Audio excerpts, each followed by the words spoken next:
Morning. Today I'm going to read Psalm 67, which is quite a short psalm, and unlike many of the others, it doesn't express any angst in it.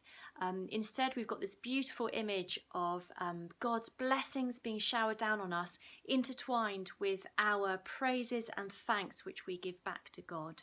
So here it goes.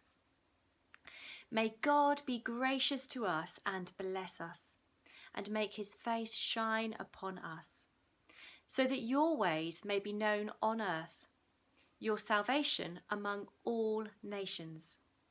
May the peoples praise you, God. May all the peoples praise you. May the nations be glad and sing for joy, for you rule the peoples with equity and guide the nations of the earth. May the peoples praise you, God. May all the peoples praise you. The land yields its harvest. God, our God, blesses us. May God bless us still, so that all the ends of the earth will fear him.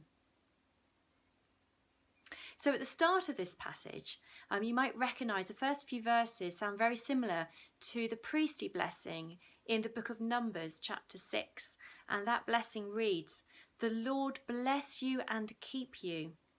The Lord make his face shine upon you and be gracious to you. And the Lord turn his face towards you and give you peace." And so this was a blessing which Aaron and his sons used and said to the Israelites, and it reminded them of God's grace in saving his people from the slavery in Egypt.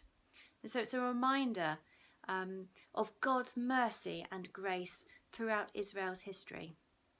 And one of the massive blessings that I've been so grateful for recently is the incredible weather, which has been pretty much constant since lockdown. Of course, it's easing a little bit at the moment, and our gardens and all the farmers will be really thrilled now and seeing the rain as their blessing from God and giving thanks. But what should be our response to receiving God's blessings? Well, in this psalm it says, "Be glad and sing for joy." It's a celebration giving thanks and praise, and it's widely believed that this psalm would have been used as thanks and praise to God during the time of harvest. So when the harvest was plentiful, it was a reminder that people were grateful for God's provision and God's generosity.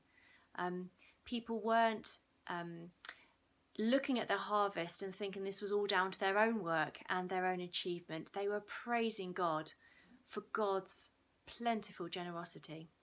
Now, of course, life isn't always rosy, and there are times when we struggle to feel God's blessing in our lives. And when we're struggling to feel his blessing, it can also be difficult to actually continue that praise and thanksgiving. But like the priestly blessing at the beginning of this psalm, it's important for us to be reminded of those times of God's faithfulness throughout history in these tougher times, with this wonderful blessing at the start of this psalm.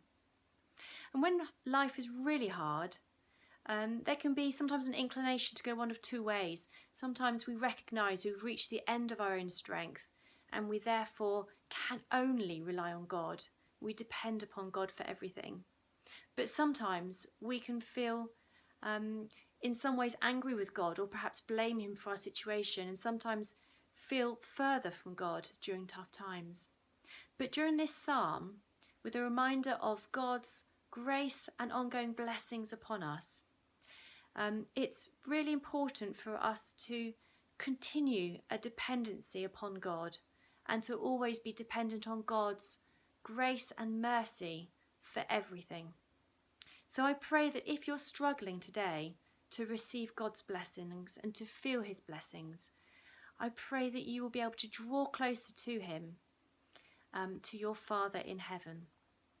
And I'm just going to finish with a lovely verse, fantastic verse, one of my favourites from Isaiah 41, verse 10. And it says, "So do not fear, for I am with you.